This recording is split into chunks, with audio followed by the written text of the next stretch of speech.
Welcome to அறுசுவை நேரம் சுத்த சைவம் தெவிட்டாத சுவை. எப்போதும் போல 3 செக்மெண்ட் இருக்கு. முதல்ல இருந்து லாஸ்ட் வரைக்கும் பாருங்க. அப்பதான் நான் கேட்கிற கேள்விக்கு நீங்க பதில சொல்றதுக்கு முடியும்.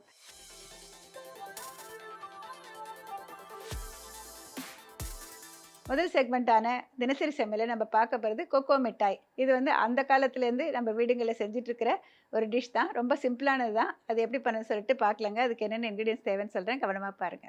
கொக்கோ மிட்டாய் செய்ய தேவையான பொருட்கள்: வறுத்த வேர்க்கடலை 1 கப், வெல்லத் துருவல் 1 cup, cocoa powder 1 tablespoon. Cocoa மிட்டாய் அப்படின்னு சொன்னேன். இது என்னன்னு சொல்லிட்டு யோசிப்பீங்க. ரொம்ப சிம்பிளான ஒரு ஸ்வீட்டுங்க. நம்ம அந்த காலத்துலேருந்து வேர்க்கடலை உருண்டை தான். அதிலேயே கொக்கோ சேர்த்து செய்ய போகிறேன். ஏன்னா கொக்கோ அப்படிங்கிறப்ப அந்த சாக்லேட் ஃப்ளேவர் இருக்கிறப்ப குழந்தைங்கள்லாம் ரொம்ப விரும்பி சாப்பிடுவாங்க. அது மட்டும் இல்லைங்க, எந்த ஸ்வீட்டாக இருந்தாலும் சாப்பிடுவாங்க. இது கொஞ்சம் ஆடட் ஃப்ளேவர் இருக்கும். யார் வேணாலும் ஈஸியாக கன்சியூம் பண்ணலாம். 2 நிமிஷத்தில் பண்ணக்கூடிய ஒரு ஸ்வீட் அப்படின்னாக்கா அது இந்த ஸ்வீட் தாங்க. இதில் வறுத்த வேர்க்கடலை அந்த காலத்தில் என்னக்கா முழுசாக தோலோடு இருக்கும். அதை ட்ரை ரோஸ்ட் பண்ணுவாங்க. அதுக்கப்புறம் அந்த தோலை எடுப்பாங்க. அதுக்கப்புறமா தான் நம்ம அதை புடச்சி க்ளீன் பண்ணுவாங்க. இப்போ ரொம்ப க்ளீன் ப்ராடக்ட் கிடைக்குது. இந்த மாதிரி வறுத்த வேர்க்கடலை இருக்குது பார்த்தீங்களா? இதை நல்லா 1 கப் அளவு எடுத்துக்கிட்டிங்கனாக்கா போடுறேன் பாருங்கள். இதை மிக்சியில் போட்டு லேசாக ஒரு தடவை இயக்கணும். அதாவது ஃபுல்லு எல்லாம் ஒன்றா போட்டாக்க ரொம்ப கோர்ஸாக இருக்கும். ஆனால் கொஞ்சம் நைஸாக வேணுங்கிறப்ப நம்ம ஒரு தடவை லேசாக அந்த விப்பர் மோடில் இருக்கு இல்லையா, அப்படி போட்டு இயக்கிக்கணும். இதில் நம்ம வெள்ளத்துருவல், இதுக்கு சம அளவு வெள்ளத்துருவல் எடுத்துக்கணும். 1 டேபிள் ஸ்பூன் இல்லைன்னா 1 1/2 டேபிள் ஸ்பூன் கொக்கோ பவுடர், அவ்வளோதான். இதில் நெய் வேறு எதுவுமே கிடையாதுங்க. ரொம்ப ஈஸியாக ஜீரணமாகும். ரொம்ப சிம்பிளான ஸ்வீட்டு. இப்போ இதை மிக்சியில் போட்டு ஒரே ஒரு தடவை லேசாக இயக்கி ஒன்றும் கொத்தலமாக பிடிச்சி எடுத்துக்கலாம். இப்போ இந்த மிக்சியில் விப்பரில் லேசாக இப்படி திருப்பி ஒரு இயக்கி எடுத்துடணுங்க. கொஞ்சம் 1 2 அரைப்படாமல் இருந்தனாக்கா இன்னொரு தடவை போட்டு எடுத்துருங்க. இது மாதிரி நல்லா கோர்ஸாக இருக்கணும். இப்போ இதோட கொக்கோ பவுடர் உங்களுடைய டேஸ்ட்டுக்கு தகுந்த மாதிரி 1 டேபிள் ஸ்பூனோ 1 டேபிள் ஸ்பூனோ எவ்வளோ வேணால் போட்டுக்கலாம். இதனால் ஒன்றும் கசக்காதுங்க, நல்லாயிருக்கும். நம்ம எந்த அளவுக்கு வேர்க்கடலை எடுத்துருக்கோமோ அந்த அளவுக்கு வெள்ளத்துருவல். இப்போ இந்த வெல்லம் பார்த்திங்கன்னா ஒரு நல்ல ஒரு இந்த பாகு வெள்ளத்துருவல் தான். அதனால் நம்மளுக்கு ஈஸியாக உருண்டை பிடிக்கிறதுக்கோ இல்லை ரோல் பண்ணுறதுக்கோ முடியும். இப்போ இதை திரும்ப நம்ம மிக்சியில் போட்டுட்டு ஒரு தடவை இயக்கணும். அதெல்லாம் ஒன்று சேர்ந்துக்கிட்டா போகிறோங்க. அது கட்டி இல்லாமல் இருக்கணும், அதுதான் ரொம்ப முக்கியம். இப்போ எல்லாத்தையும் திரும்ப மிக்சியில் போட்டு இயக்கி எடுத்துகிட்டு வந்துடுறேன். இப்போ இதில் நான் ஃபஸ்ட்டு வேர்க்கடலையை இயக்கிட்டு அதுக்கப்புறமா வெல்லமும் கொக்கோ சேர்த்துருக்கேன். நிறைய பேர் எல்லாமே ஒன்றா சேர்த்தா நல்லா வருமே அப்படின்னு நினச்சிருக்கலாம். ஒன்றா சேர்த்தும் பண்ணலாங்க. ஆனால் இன்னும் கொஞ்சம் கோர்ஸாக இருக்கும். அது கூட ஒரு டேஸ்ட்டு தான் நல்லாயிருக்கும். ஆனால் இது பார்த்திங்கன்னா கொஞ்சம் நைஸாக இருக்கும். நம்ம ஒரு மிட்டாய் மாதிரி நம்ம ரெகுலராக கடைகளில் கிடைக்கிற ஒரு கொக்கோ சேர்த்துருக்கிற ஒரு சாக்லேட்டோ ஏதோ கொடுக்கறதுக்கு பதிலாக இதில் அதிக கொழுப்பு கிடையாது. நேச்சுரலான ஒரு ஸ்வீட்டு, ஈஸியாக டைஜஸ்ட் ஆகும். ரொம்பவே டேஸ்டியாகவும் இருக்கும் கொக்கோ சேர்க்கறதுனால. நீங்கள் இதுவே குக்கிங் சாக்லேட் கிடச்சதுன்னா கொஞ்சமாக அதை கிரேட் பண்ணிவிட்டு அதுவும் சேர்க்கலைன்னா அது கொஞ்சம் இலக்கிட்டு சேர்த்திங்கன்னா அது ஒரு டேஸ்ட்டை கொடுக்கும். நம்ம வேணால் நம்ம ரோலிங் பின் சப்பாத்தி குழவு யூஸ் பண்ணிவிட்டு ரோல் பண்ணிவிட்டு ஸ்கொயராக கட் பண்ணலாம். நான் இன்றைக்கி உருட்டி வைக்கிறேங்க. சின்ன குழந்தைங்களுக்கு நீங்கள் உருட்டிட்டு அதில் ஒரு டூத் பிக்கு ஏதாவது சொருகிட்டு கொடுத்தீங்கன்னா கூட அவங்களுக்கு ரொம்ப விரும்பி சாப்பிடுவாங்க, ஒரு லாலிபாப் மாதிரி. இப்போ இதை இயக்கிய பிறகு பார்த்திங்கன்னா இந்த மாதிரி இருக்குது. கொஞ்சமாக அது கோர்ஸாக இருக்கணும், ரொம்ப நைஸாக இருக்கக்கூடாது. இப்போ இதை நம்ம உருட்டி வச்சிடலாம்.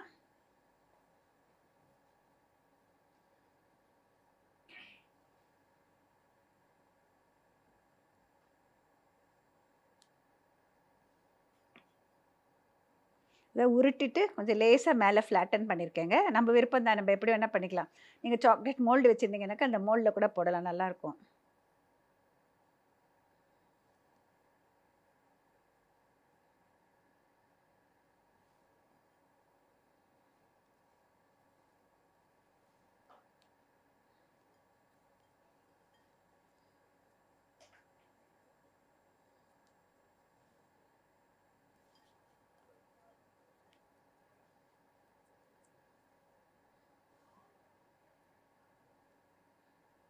இப்போ இது ஒரு மேலே டிஸ்ப்ளேக்காக இப்போ தேங்காய் பால் பவுடர் இருக்குங்க. இதை கொஞ்சமாக போடுறேன்.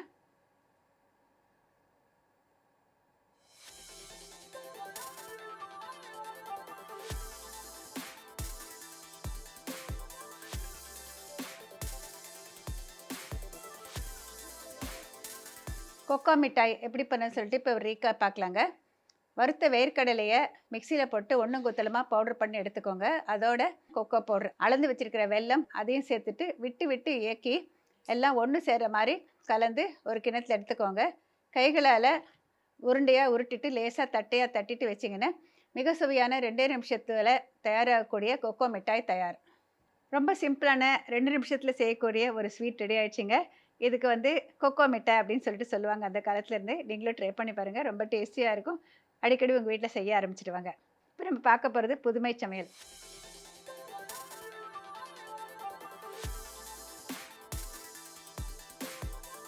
புதுமை சமையல்னாலே கொஞ்சம் வித்தியாசமாக இருக்கும், கொஞ்சம் ஆரோக்கியத்துக்கும் தகுந்த மாதிரி இருக்கும், இந்த காலத்து யங்ஸ்டர்ஸுக்கு பிடிக்கிற மாதிரி இருக்கும். அந்த மாதிரி நான் தேர்ந்தெடுத்திருக்கிற ஒரு ரெசிபி என்னென்னு பார்த்தீங்கன்னா வந்து கேழ்வரகு ரொட்டி.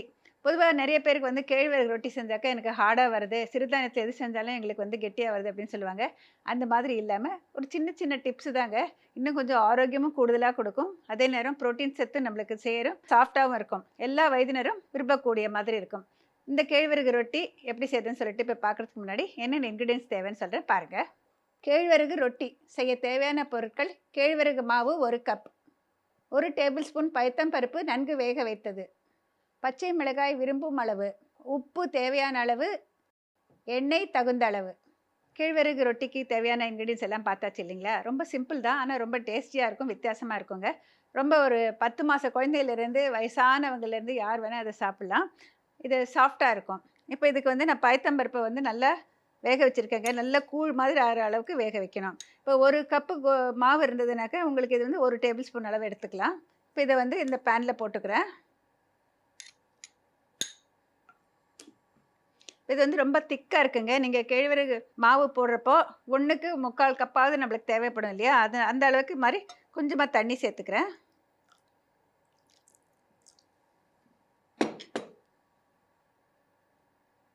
இப்போ இந்த கேழ்வரகு மாவுக்கெல்லாம் அதிகமான உப்பு பிடிக்காதுங்க. 1 கப்பு மாவுனாக்க 1/2 டீஸ்பூனுக்கும் குறைவாக போடணும். இப்போ நான் எவ்வளோ எடுத்துருக்கேனோ அதுக்கு தகுந்த மாதிரி உப்பு போட்டுக்கிறேன். 1/2 டீஸ்பூனுக்கு குறைவாக எண்ணெய் போட்டுக்கலாம். ஒரு முக்கியமான விஷயம் என்னென்னாக்கா, இப்போ இதை வந்து நான் மாவு போடுறப்போ சூடாக இருக்கணும். இப்போ இதை பாருங்கள், இது நல்லா கொதி வருது இல்லையா? இந்த ஸ்டேஜில் ஆஃப் பண்ணிடலாம். ஆஃப் பண்ணிவிட்டு இந்த மாவை சேர்த்துக்கலாம்.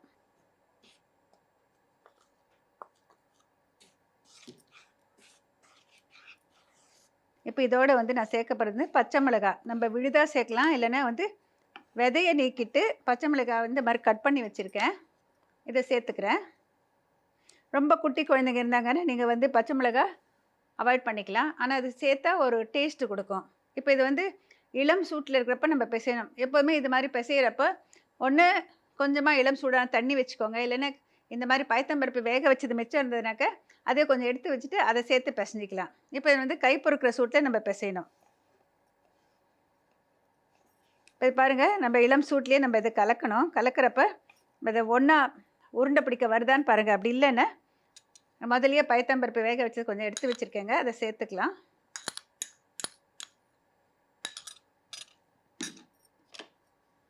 சூடாக இருக்கிறப்ப கொஞ்சம் இப்படி நல்லா கலந்து விட்டுடலாங்க.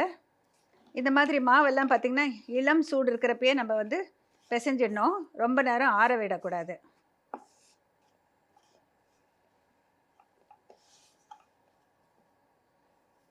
இந்த பிசைகிறப்ப கடைசியாக கொஞ்சமாக கையில் எண்ணெய் விட்டுக்கலாங்க.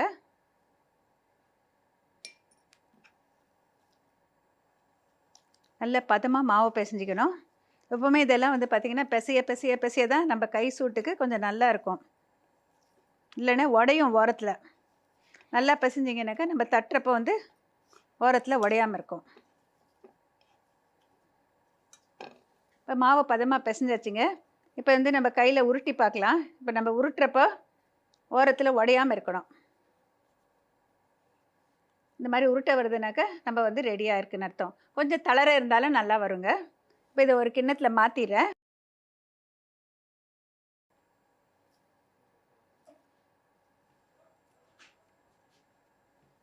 இப்போ வந்து நம்ம தோசைக்கல்லில் எப்படி தட்டுறதுன்னு பார்க்கலாம். பிசைஞ்சதுலேருந்து இப்போ ஒரு 2-3 உருட்டி வச்சுக்கலாங்க, நமக்கு தேவையான அளவு. இப்போ நான் என்கிட்ட இருக்கிற இந்த ஷீட் யூஸ் பண்ணிக்கிறேங்க. இப்போ கையில் கொஞ்சமாக எண்ணெய் பூசிக்கிறேன், ரொம்ப லேசாக, அதிகமாக வேண்டாம். இந்த ஒரு உருண்டை எடுத்துகிட்டு தட்டிக்கலாம். ரொட்டிங்கிறப்ப இந்த மாதிரி தட்டுவோம், சப்பாத்தி அப்படிங்கிறப்ப நம்ம வந்து சப்பாத்தி குழவியால் இடுவோம்.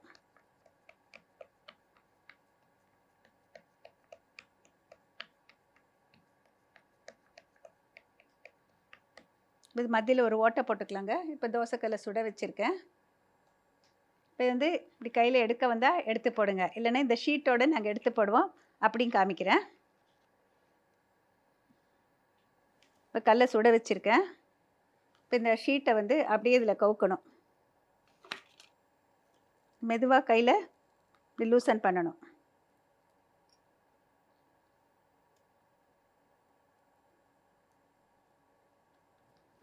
அது கொஞ்சமாக எண்ணெய் விட்டுக்கிறேன்.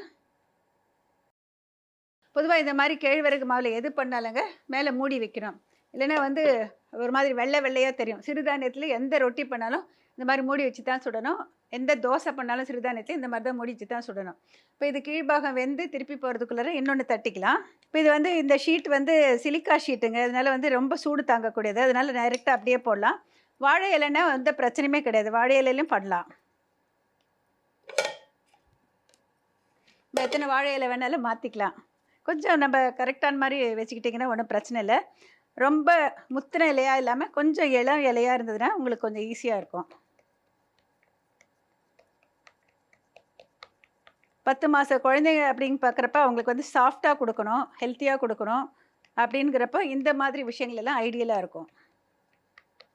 நீங்கள் எந்த பருப்பு வேணாலும் வேக வச்சு போடலாம், துவரம் பருப்பு கூட வேக வச்சு போடலாம். இது வெந்துருச்சான்னு பார்க்கலாங்க.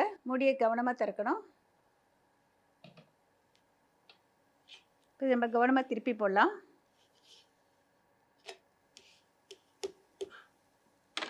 இந்த பக்கம் நல்லா வேகணும். இது பார்த்திங்கன்னா நம்மளுக்கு வெந்தது தெரியாது, ஏன்னா வந்து மேலே வந்து கலர் வரதெல்லாம் தெரியாது. ஆனால் ரொம்ப சீக்கிரம் வெந்துடும், ஏன்னா பருப்பும் வேக வச்சது, கேழ்வரகு மாவும் புரட்டி எடுத்துருக்கோம். இப்போ இந்த மாதிரி கொஞ்சம் நேரம் வெந்தால் போதுமானது. நல்லா சாஃப்டாக இருக்கும், டேஸ்டியாக இருக்கும். இதுக்கு ஏதாவது ஊறுகாய் தொக்கு மாதிரி கொடுத்தா போகிறோம். நம்ம பச்சை மிளகாய் சேர்த்துருக்கேன், நீங்கள் விருப்பப்பட்டால் வந்து அதுக்கு பதிலாக மோர் மிளகாய் க்ரஷ் பண்ணி சேர்த்துக்கலாம் வறுத்ததை. வேணும்னா மிளகாத்தூள் கூட போட்டுக்கலாம். இப்போ இது ரெடி ஆயிடுச்சு, எடுத்துடலாம். இப்போ இது இன்னொன்று வந்து கையிலேயே எடுக்கிறதுக்கு ட்ரை பண்ணுறேங்க. இப்போ இந்த மாதிரி கவனமாக இலையை கையில் வச்சுக்கோங்க. இது இலையாக இருந்தாலும் சரி, எதுவாக இருந்தாலும் சரி. இப்போ இது இப்படி கவனமாக கையில் எடுக்கணும். உடையிற மாதிரி இருந்தால் நீங்கள் நேரடியாக போடுங்க, இல்லை வர்ற மாதிரி இருந்தால் அப்படியே எடுக்கலாம். ஓகே, வந்துடுச்சு. மாவு தளர இருந்ததுனாக்கா கரெக்டாக வந்துடும். இப்போ கொஞ்சமாக எண்ணெய் விடுறேன். இப்போ நான்ஸ்டிக்காக இருந்தப்போ சைடில் விடாதீங்க, எண்ணெய் இதுக்கு மேலே விடுங்க. அப்போ வந்து கோட்டிங் வந்து ரொம்ப நாளைக்கு இருக்கும். இப்போ இது வந்து கோட்டிங் அவ்வளோ சீக்கிரம் போகாது. இது மூடி வச்சுட்டேன். இந்த பக்கம் நல்லா வெந்ததுக்கப்புறம் எடுக்கலாம். இது திருப்பி போட்டுட்டேங்க. இந்த பக்கம் நல்லா வேகணும். திருப்பி போட்டதுக்கப்புறம் மூடி வைக்கக்கூடாது. இப்போ இது ரெடி ஆயிடுச்சு.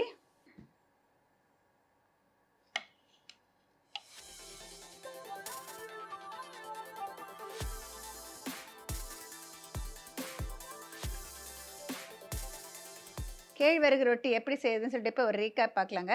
பைத்தம் பருப்பை நல்லா சாஃப்டாக மசிகிற அளவுக்கு வேக வச்சுக்கோங்க. அதோட கொஞ்சமாக எண்ணெய், உப்பு சேர்த்துக்கோங்க, தகுந்தளவு உப்பு. அதோட அளந்து வச்சுருக்கிற கேழ்வரகு மாவு சேர்த்து கிளறி விடுங்க. அடுப்பை அணைச்ச பிறகு நல்லா கிளறுங்க. நம்மளுக்கு தேவையான அளவுக்கு கன்சிஸ்டன்சி பார்த்துக்கோங்க. அதுலேயே நம்ம பச்சை மிளகாவை பொடியாக கட் பண்ணிவிட்டு சேர்த்துடலாம். கொஞ்சம் கை பொறுக்கும் சூடு வந்த பிறகு நல்லா பிசைஞ்சிக்கோங்க. நல்லா பிசைகிறப்ப கடைசியாக கொஞ்சமாக கையில் எண்ணெய் விட்டுட்டு பிசைங்க. ஒரு தோசைக்கல்லை அடுப்பில் வச்சுட்டு இந்த பக்கம் ஒரு வாழை இலை இல்லைன்னா ஏதாவது ஒரு பிளாஸ்டிக் ஷீட்டு ஏதாவது ஒன்று வச்சுக்கோங்க. அதில் வந்து கொஞ்சமாக எண்ணெய் பூசிட்டு கை அளவில் உருண்டை எடுத்துட்டு அதில் நல்லா தட்டிக்கோங்க. நம்மளுக்கு எந்த மாதிரி மெல்லிசா வேணும்னா மெல்லிசாவும் தட்டலாம். மத்தியில் ஒரே ஒரு தொலை போட்டுட்டு அதை சூடான தோசைக்கல்லில் திருப்பி போடுங்க. கொஞ்சமாக எண்ணெய் விட்டுட்டு ஒரு மூடியால் மூடி வைங்க. கீழ்பாகம் வெந்த பிறகு திருப்பி போட்டு இந்த பக்கமாக வெந்த பிறகு எடுத்திங்கன்னா மிக சுவையான கேழ்வரகு ரொட்டி தயார். இப்போ நம்ம பார்க்க போகிறது உணவும் ஆரோக்கியம்.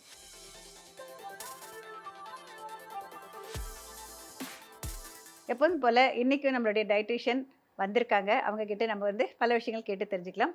வெல்கம் கற்பகவல்லி. Thank you ma'am. இப்போ வந்து எனக்கு ஒரு டவுட் ரொம்ப நாளாகவே இருக்குது, என்கிட்ட நிறைய பேரும் கேட்குறது உண்டுமா, தேங்காய் எண்ணெய் வந்து யூஸ் பண்ணலாமா, அதை யூஸ் பண்ணாக்கா கொலஸ்ட்ரால் அதிகரிக்குமா, இந்த ரெண்டு விஷயமும் வந்து அதனால் பெனிஃபிட்ஸ் இருக்கா இல்லை அதனால் கெட்டதா, இந்த விஷயங்கள் மட்டும் எனக்கு தெரிஞ்சுக்கணும்னு ஆசையா இருக்கு. நிச்சயமா பேசலாம். கொலஸ்ட்ரால் ஃபர்ஸ்ட், கொலஸ்ட்ரால்னா என்ன அப்படிங்கிறத ஃபர்ஸ்ட் சொல்லிடுறேன். ஸோ அதுக்கப்புறமா அதில் வந்து கோகனட் ஆயிலை இன்க்ளூட் பண்ணலாம். ஸோ கொலஸ்ட்ரால் வந்து பேசிக்லி 2 டைப் ஆஃப் கொலஸ்ட்ரால் இருக்குது மேம். பாடியில் பிளட் கொலஸ்ட்ரால் அப்படின்னு ஒன்று இருக்குது. ஸோ அதுதான் வந்து நமக்கு பாடியில் வந்து பேராமீட்டர்ஸ் அப்படின்னு சொல்கிறோம். இப்போ நம்ம பிளட் டெஸ்ட் எடுத்தோம் அப்படின்னா ஒரு 2 பேராமீட்டர்ஸ் பார்ப்பாங்க, LDL HDL அப்படிங்கிறது. ஸோ இதை வச்சு தான் நம்ம பாடியில் கொலஸ்ட்ரால் எவ்வளோ இருக்குது, குட் எவ்வளோ இருக்குது, பேட் எவ்வளோ இருக்குது அப்படிங்கிறத பார்க்குறது. ஸோ குட் கொலஸ்ட்ரால் அப்படின்னும் போது ஹை டென்சிட்டி லிப்போப்ரோட்டீன் சொல்லுவாங்க, HDL. ஐ மீன் லோ LDL அப்படிங்கிறது வந்து பேட் கொலஸ்ட்ரால் அப்படிங்கிறோம். இது ரெண்டுமே வந்து பிளட் கொலஸ்ட்ரால், பிளட்ல இருக்கிற 2 கொலஸ்ட்ரால் பேராமீட்டர்ஸ். ஸோ இதுதான். இதில் அடுத்த வகை வந்து டயட்ரி கொலஸ்ட்ரால்னு சொல்கிறது. டயட்ரி அப்படின்னும் போதே பேர்லேயே இது இருக்குது இல்லைங்களா. டயட்ரி கொலஸ்ட்ரால்னும் போது ஃபுட்லேருந்து வர கொலஸ்ட்ரால் தான் டயட்ரி கொலஸ்ட்ரால். ஸோ எல்லா ஃபுட்லேயுமே டயட்ரி கொலஸ்ட்ரால் இருக்கிறது இல்லை. ஸோ இப்போ நீங்கள் எக் யோக் எடுத்துக்கிட்டிங்கனாலோ இல்லை அனிமல் ஃபுட்லாம் எடுத்துக்கிறீங்கனாலும் இதில் வந்து டயட்ரி கொலஸ்ட்ரால்ஸ் இருக்குது. ஸோ ஃபுட்டெல்லாம் மற்ற ஃபுட் நம்ம சீட்ஸ் அண்ட் நட்ஸ் இதெல்லாம் வந்து நம்ம பிளட் கொலஸ்ட்ரால்னு சொல்கிற LDLோ HDLோ கம்மியோ இல்லை ஜாஸ்தியோ பண்ணுது. இதுதான் வந்து சயின்ஸ். இதுதான் வந்து பாடியில் நடக்கிற ஒரு மெக்கானிசம். ஸோ இதை பேஸ் பண்ணி தான் நம்ம ஃபுட்டை எடுத்துக்கணும். ஸோ நம்மளோட பிளட் கொலஸ்ட்ராலை ஹெல்டியில் எந்த ஃபுட் ஜாஸ்தி பண்ணுது, HDL எந்த ஃபுட் வந்து கம்மி பண்ணுது, இந்த பேஸ் பண்ணி தான் நம்ம ஃபுட்டை வந்து மாற்றி எடுத்துக்கிறது. ஸோ இதில் வந்து நிறைய சயின்ஸ் தெரிஞ்சுக்கணும். ஸோ சேச்சுரேட்டட் ஃபேட்டுன்னு சொல்லுவாங்க, அன்சாச்சுரேட்டட் ஃபேட்டுன்னு சொல்லுவாங்க. ஸோ இது 2 இப்போதைக்கு தெரிஞ்சால் போதும்னு நினைக்கிறேன். ஸோ சேச்சுரேட்டட் அப்படின்னாலே கொஞ்சம் பேட் பாடிக்கு. ஓகேங்களா. சேச்சுரேட்டட் ஃபேட்ஸ் வந்து மோஸ்ட்டாக வந்து உறையும் தன்மை இருக்கிற கொழுப்பு. அந்த ஃபேட்ஸ் எல்லாமே வந்து கொஞ்சம் உடம்புக்கு கெடுதி. ஏன்னா அது வந்து LDL அப்படிங்கிற பேட் கொலஸ்ட்ராலை இன்க்ரீஸ் பண்ணும். அன்சாச்சுரேட்டட் ஃபேட் அப்படிங்கிறது வந்து குட் கொலஸ்ட்ரால் அப்படிங்கிற HDL இன்க்ரீஸும் பண்ணும், LDL சிலது கம்மியும் பண்ணும். ஸோ கோகனட் ஆயில் ஆன்சர் பண்ணோன்னா ஸ்ட்ரெயிட்டாக தாராளமாக எல்லாத்துக்குமே யூஸ் பண்ணலாம்.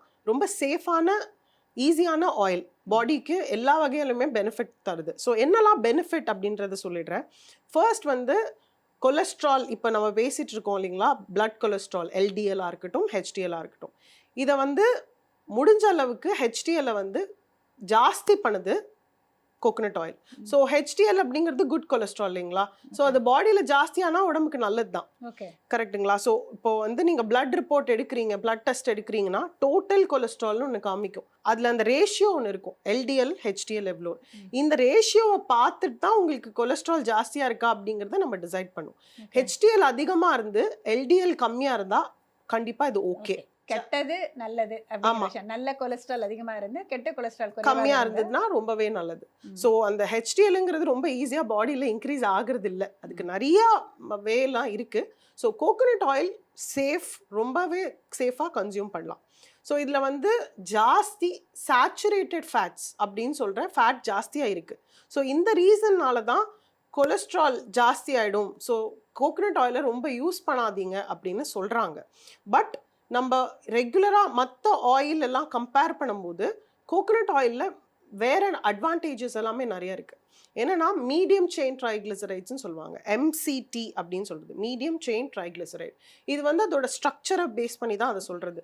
ஸோ இந்த பர்டிகுலர் காம்பனண்ட் என்ன பண்ணுதுன்னா பாடியில் நம்மளோட HDL அந்த குட் கொலஸ்ட்ராலை இன்க்ரீஸ் பண்ணுறதுக்கு ரொம்பவே ஹெல்ப் பண்ணுது. அண்ட் செகண்ட் வந்து உங்களோட இன்சுலின், பாடியில் இன்சுலின் ப்ரொடக்ஷனுக்கு பேலன்ஸ் பண்ணுறதுக்கு MCT ரொம்ப ரொம்ப முக்கியமான ரோல் ப்ளே பண்ணுது. ஸோ உங்களுக்கு டயபெட்டிஸ் இருக்குது, பாடியில் வந்து இன்சுலினை வந்து மெயின்டைன் பண்ணும் அப்படின்னா MCT ஆயில் அப்படின்னு சொல்லுவாங்க. MCTஸை வந்து ரெகுலராக எடுத்துக்கிறது வந்து இன்சுலின் ப்ரொடக்ஷனை ரொம்பவே ஸ்டெபிளைஸ்டாக வச்சுக்கும். ஸோ உங்களுக்கு வெயிட் லாஸ் ஆகணும் அப்படின்னா MCT ஆயில்ஸ் ரொம்ப ரொம்ப நல்லது. ஏன்னா உங்களோட அந்த ஃபுல்னஸ், வயிறு கொஞ்ச நேரம் பசிக்காமல் இருக்கிறதுக்கு, அப்புறம் உங்களோட சுகர் லெவல் ரொம்ப அப் அண்ட் டவுன் போகாமல் இருக்கிறதுக்கு, இது எல்லாத்துக்குமே வந்து MCT அப்படிங்கிற மீடியம் செயின் ட்ரைக்ளிசரைட் ரொம்ப ஹெல்ப் பண்ணும். ஸோ இது இந்த MCT வந்து நேச்சுரலாக எதில் கிடைக்கும் அப்படின்னா கோகனட் ஆயிலில். கோகனட்லேயே உங்களுக்கு MCT நிறையாவே இருக்குது. ஸோ இதில் வந்து இது பிக்கெஸ்ட் அட்வான்டேஜ். செகண்ட் வந்து லாரிக் ஆசிட் அப்படின்னு சொல்லுவோம். இது ஒரு வகையான சேச்சுரேட்டட் ஆசிட், சேச்சுரேட்டட் ஃபேட்டுன்னு சொல்கிறோம் இல்லைங்களா, அந்த ஆசிட் தான் லாரிக் ஆசிட். நிறைய டைப்ஸ் இருக்குது, மெஜாரிட்டியாக நிறைய இருக்கிறது வந்து இந்த லாரிக் ஆசிட். ஸோ இந்த ஆசிட் என்ன பண்ணுது நம்ம பாடியில், anti fungal, anti microbial. So அடிபட்டுச்சுன்னா உடனே தேங்காய் எண்ணெய் எடுத்து போடுறோம். ஆமா. ஸோ அது எதுக்காகனா ஹீல் ஆகுது. ஸோ இந்த லாரிக் ஆசிட் அந்த ப்ராப்பர்ட்டினால தான் அந்த எண்ணெய் எடுத்து நீங்கள் அதில் போடுறீங்க. ஓகே. ஸோ அது கட்குள்ள நீங்கள் கன்சியூம் பண்ணும்போது உள்ளயும் அதே மெக்கானிசம் தான். ஸோ உங்களுக்கு தேவையில்லாத மைக்ரோ ஆர்கானிசம்ஸ், உங்களுக்கு ஃபைட் இம்யூனிட்டியை இன்க்ரீஸ் பண்ணுறதுக்கு, இது எல்லாத்துக்குமே வந்து கோகோனட் ஆயில் ஹெல்ப் பண்ணும். எனக்கு தேங்க்ஸ்மா, you covered all the points. ஏன்னா எனக்கு வந்து நீ இந்த பாயிண்ட் கவர் பண்ணுவியோ அப்படின்னு ஒரு டவுட் இருந்தது. But you covered all the points. நான் மனசில் நினச்சது எல்லாத்தையுமே சொல்லிட்டேன். Thank you for coming. அடுத்த வாரமும் இதே மாதிரி இன்னும் நிறைய இன்ட்ரெஸ்டிங்கான விஷயங்களை நம்ம ஷேர் பண்ணிக்கலாம். வணக்கம். Thank you ma'am. தேங்க்யூ. மீண்டும் அடுத்த வாரம் சந்திக்கலாம். அதுவரை விடைபெறுவது உங்கள் மல்லிகா பத்ரிநாத். வணக்கம்.